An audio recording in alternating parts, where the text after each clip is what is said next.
Hey y'all, welcome back to the Chatty Reed Show. So I'm here to give you your review on the haves and the have-nots, an eye for an eye, episode 9 of season 5. I know Tyler Perry fucking lying. So next week is the season finale. I don't know, child. This season was terrible. I don't know if y'all feel the same way or what, but I just was not here for this season at all. And for next week to be the season finale, I'm just like, Tyler Perry, come on. Like, I don't know if it was because this was one of them, like, off seasons or what it was, but I'm just not pleased with this being over. It's only 10 episodes and next week is the finale. I'm just confused. This episode really wasn't much for me. I feel like we still haven't tied much together. I was hoping this season we would get more in depth with the Malone situation with Benny and get more into the Amanda situation with her being murdered or did she commit suicide. Get more in depth with Melissa being pregnant, finding out if she really pregnant or not. Just like so much deeper shit could have happened this season that didn't happen, and it never elevated. The season stayed straight just like this the whole time. Even with Oscar meeting up with Quita and trying to get Quita on his team to give up the number and to help him out. Like, just like, we still got one more episode, so all this stuff might come full force, but why give it all in the end of the season is what I'm confused about. But we're going to jump into this review. I'm done with my rant. This is my favorite show. Love Tyler Perry. Love this show, but I'm not 100% pleased with this season. So the episode starts off David and Hannah going back and forth. David's going to everybody who's involved with Candace and his son being in jail, saying that they need to turn themselves in to get his son out. And I'm looking at David like, I know you fucking lying, David. I know you don't think people was going to turn themselves in to just walks in the jail. Oh, I'm going to turn myself in and do the right thing for Geoffrey and the Harringtons. After all that bullshit y'all did with hiding that car and protecting Wyatt when he killed that little girl and damn near killed Benny, you got some fucking nerve. So Hannah basically was like, no ma'am, no ham, bitch. I don't got nothing to say to you. My son's grown. Talk to my son. So he revealed to her, like, I was trying to talk to your son, but he was too busy fucking my wife. And by the time I got done dealing with her, he was already gone. So they shared their little exchange. Next thing you know, Benny comes up and basically tells him to go away. He said, you must not know I got a weapon in my pocket. And then David goes, a very dangerous weapon. And Hannah's like, well, what the fuck is going on? And then that's when David says, well, your son's down with the mob. So he finally tells Hannah Mitch is a part of the Malone family and they're a big mob group or whatever. After that, we get Charles and Landon talking about the race. They're talking about why he's not running for Atlanta, but why he's not visiting Atlanta, but he wants to visit places like Savannah and all these like outskirt places, but he's not going into Atlanta. And the reason why he wants to visit these places is because of Candace.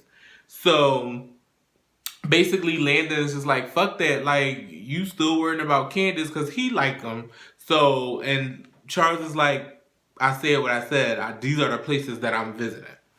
So right after that, you get Henny and Benny arguing about Veronica.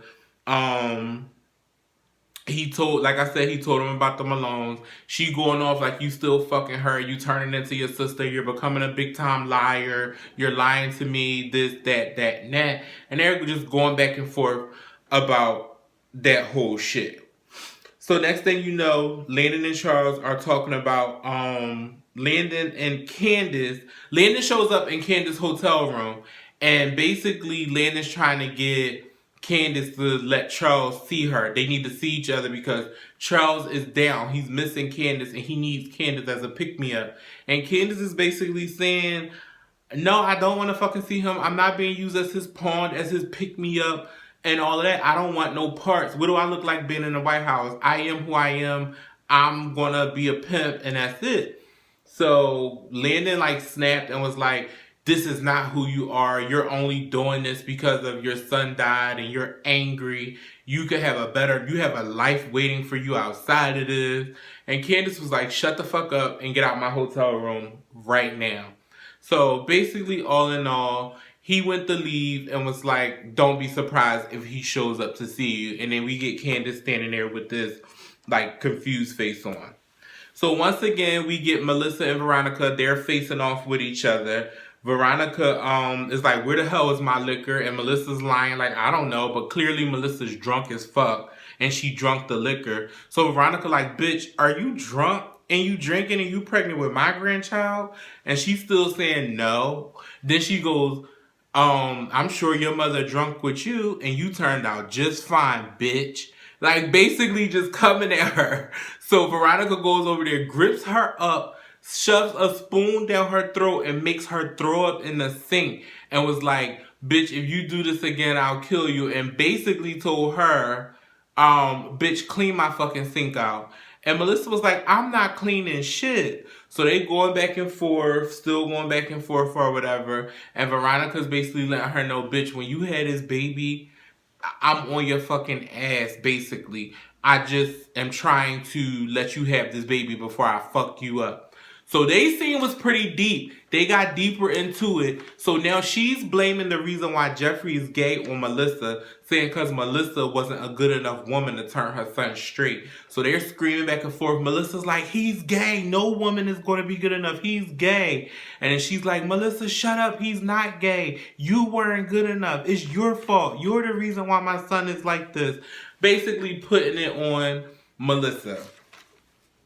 So after that, Veronica like slapped the fuck out of her and was like, "Bitch, now clean my sink." And then she walked out of the kitchen.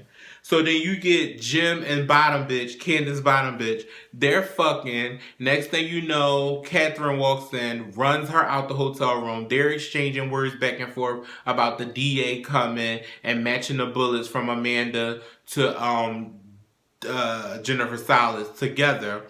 And then Catherine's like, "What are we gonna do?" He said, we ain't gonna do shit. Only way I'm gonna help you, bitch, is if you reinstate my credit cards, get me out this hotel, and put my money back in my account that you took from me. So Catherine obliged because she does need help at this point in time in her life. So next thing you know, you got Candice and Bottom Bitch talking. She goes, she's all frantic. Like, "Oh, his wife came in." Candice like, "Bitch, calm the fuck down. It's okay." So she started describing who it was. And then she was like, "Jim, you had Jim. Oh my God." So she's like, "Did you get the money?" And she's like, "No, she was threatening to shoot me. I didn't get the money." And she was like, "Bitch, you always get the money. I don't give a fuck if she got a Uzi. You get paid and then you leave." So she was like, "Oh, you gotta go back and get it. And he likes feisty women, so go back and get it." So next thing you know, we get a scene, it jumps back with Catherine and Jim. She's reinstating all his credit cards and told the banker to put $10 million in his account. And Jim was like, "Just so you know, the money you took from me was money I earned being on the bench and doing this and doing that." And then she was basically like, "Pussy, you is excited over $10 fucking million. It's $10 million. You can keep your petty ass $10 million. Like, I don't give a fuck." So next thing you know, Bottom Bitch comes back, and then boom, she does that whole Candace feisty thing, like, "Pay me my fucking money," and he pays her the money and she leaves. So we get a scene. Wyatt's coming out the interrogation room as David's going in. And then David takes him back to see Geoffrey. So they're back there waiting to see Geoffrey or whatever. Next thing you know, you got Landon and Abby. I think her name's Abby. He finally breaks down to Abby that he's in love with Charles. Abby tells him, "Fuck no, don't do it. Don't get involved because it's not going to end good for you. If you're in love with him, keep it to yourself, but don't act on it. The more he drinks, the less you drink. because it's going to look bad on you. She said, I've been down this road before. Don't do it. Don't do it. So Landon's like, okay, I'm not going to do it. So next thing you know, Bottom Bitch and Candice is talking. I forgot this girl name. I keep calling her Bottom Bitch. But that's what Candice named her. You're my bottom bitch. But anyway, Candice took the money from her, gave her $100, and she was like, this is all I get? Like, why do I need a pimp? I'm the one basically doing all the fucking and sucking. And Candice was like, you want to complain? And took the $100 bill back, ripped it, and gave her half of it. She said, now complain again. Now go get your ass in the fucking shower and get down to the hotel lobby and get you another John. So as she went to go get in the shower, Candice started counting the money and was like, wait the fuck a minute, this is all you got? She was like, girl, we need to have a talk. And the next thing you know, right after that, it jumps to Wyatt, David, and Geoffrey inside the interrogation room.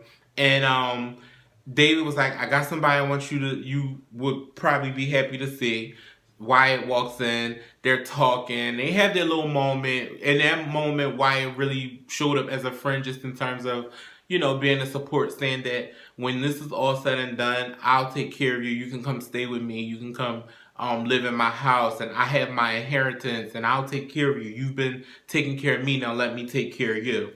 So when David said, I already knew it was going to be some bullshit. When David said, I'm going to step out in the hallway and let you two guys talk, I'll be right back. I said, David, why the fuck would you do that? Because I already knew that Justin was going to walk in that fucking room and catch them talking or doing something. And lo and behold, he left out, and at the end of their conversation, Wyatt went to hug him, and guess who fucking walked in? Justin, like a fucking weirdo, was just standing there in the fucking dark in the shadows of the interrogation room, just staring while he's hugging him. And then it went off, and then that's when it went to the clip that it's going to be a fucking season finale next week, and I'm so over it. That's my review on the haves and the have-nots. Let's chat about it in the comments. Like I said, overall for me, this season has not wowed me. It wasn't as exciting. I mean, maybe Tyler Perry again is setting us up for some explosive next season. I even read somewhere online from another blogger who watches this show, who I follow. I think she mentioned something like this was a continuation from like a mid-season continuation or something like that. So this, maybe that's what it is. So it's going to connect for season 6, which will be the official new season. I don't know how true that is, so don't quote me on it, but hopefully the season finale give us what we're looking for, and hopefully whatever season 6 has to offer is way better than what this season was offered. But that was your review. Don't forget, you guys, follow me on Instagram at Chatty Reese to stay updated on all your celebrity, politics, and fashion news. And don't forget to subscribe to this video, Chatty Reese. And don't forget to click the thumbs up and to tell a friend. And I'll see y'all next week. Peace.